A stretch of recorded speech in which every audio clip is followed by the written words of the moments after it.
Welcome to 365 Days of Amazing Stories with Theo Mayer. Here I'm continuing the story of the Nightingale. As you might remember, the true Nightingale had returned to the wood, leaving the Emperor with this mechanical nightingale, which everyone raved about. No bird to feed, clean up after. There was no randomness in the singing. All you had to do was press a little button and out would come a song. Whenever you wanted it to. What a great thing, everyone thought. This is the way life should be.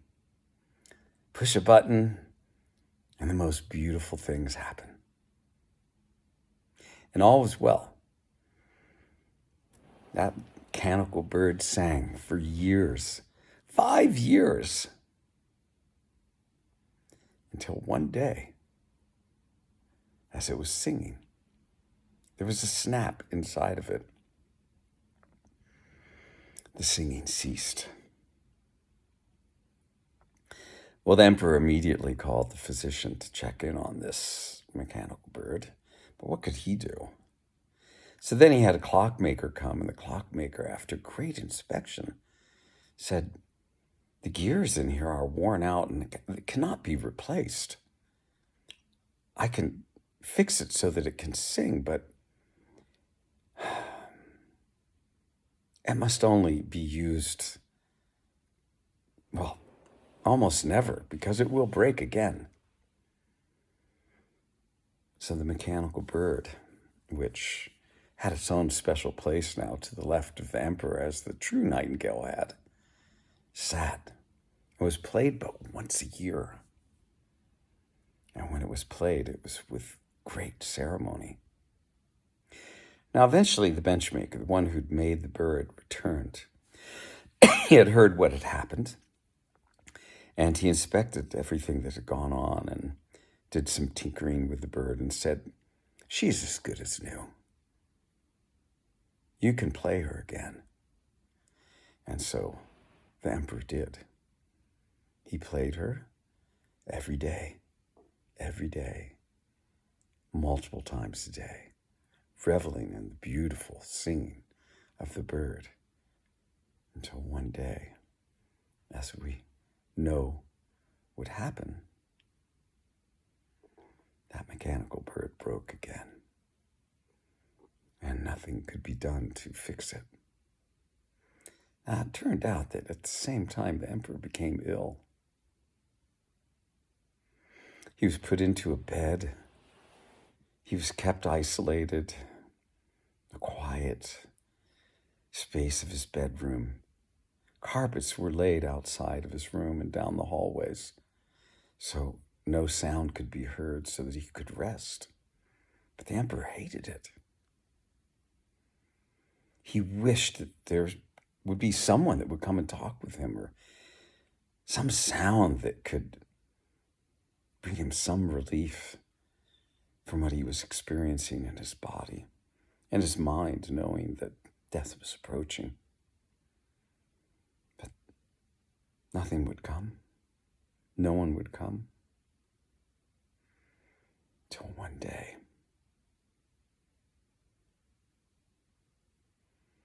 in the early evening,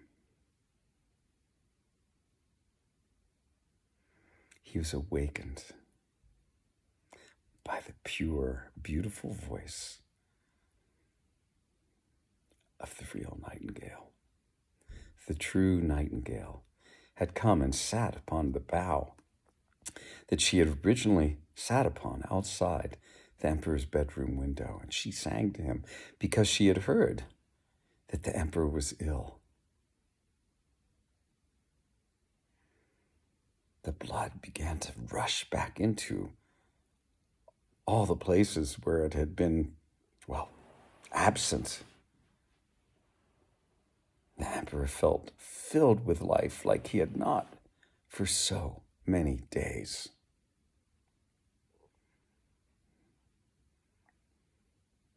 "Oh, you must never leave me," he said. "Please, please, never leave me.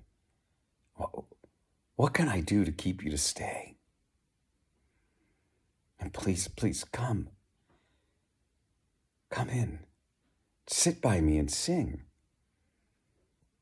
The nightingale said, I do not need to come in. I can sing to you here from this bough. What can I give you? What can I reward you with? You've already rewarded me, said the nightingale. Those tears that you shed when you first heard me sing still live in my heart. What can I do for you? How can I keep you with me? You do not need to keep me, said the nightingale. Leave me free, and I will come each day and each night to sing to you. But let me free. Let me be free. Is there anything else I can do for you, said the emperor. There is one thing.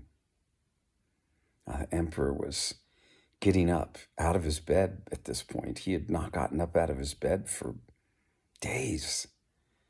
He's putting on his royal clothing, strapping on his sword. And the nightingale said, I ask you one thing. Do not let any of the people know that you have a bird that tells you everything. And the emperor said, so be it.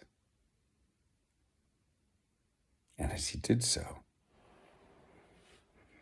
some of his servants who were wondering if he was dead opened the door. And when they did, the emperor greeted them. Good morning. And that is the story of the nightingale.